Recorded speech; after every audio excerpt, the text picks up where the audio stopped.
Sir, आपको व्यक्तिगत तौर पे टारगेट किया गया है अजीत दादा पवार की तरफ से क्योंकि आपने सच कहा था, उस पर आप क्या जवाब देंगे?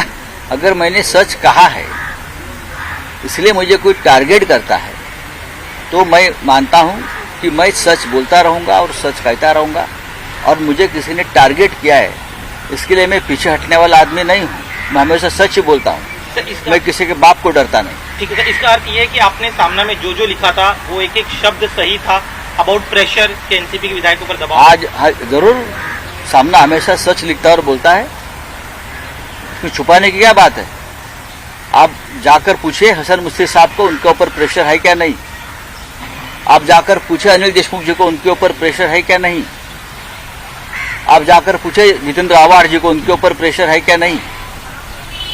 और कितने नाम चाहिए आपको मुझे बताइए। आप जाइए प्रफुल्ल पटेल जी के यहाँ और उनको पूछिए कि आपके ऊपर प्रेशर है या नहीं।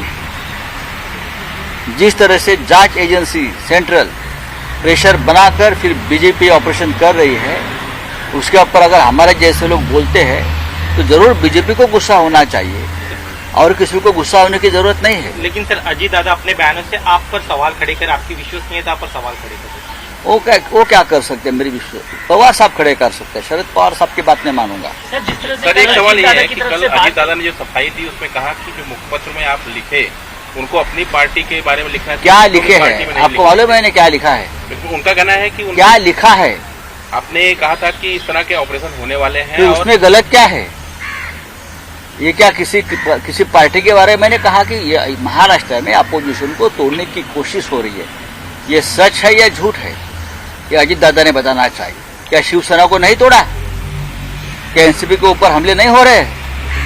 ये शरद पवार साहब खुद बोल रहे हैं, उनके प्रमुख। इस प्रकार का एक पत्र शरद पवार साहब ने अमित शाह जी और मोदी जी को लिखा है। क्या मालूम नहीं किसी को? अगर इस बातों की जानकारी मैं रखता हूं तो उसमें गलत क्या है? हाँ सर, अजीत दादा ने कल जिस तरह से कहा कि हम अपने पक्ष की बातें रखने के लिए सक्षम हैं, किसी को हमारी वकालत करने की जरूरत नहीं है। तो किसने की वकालत?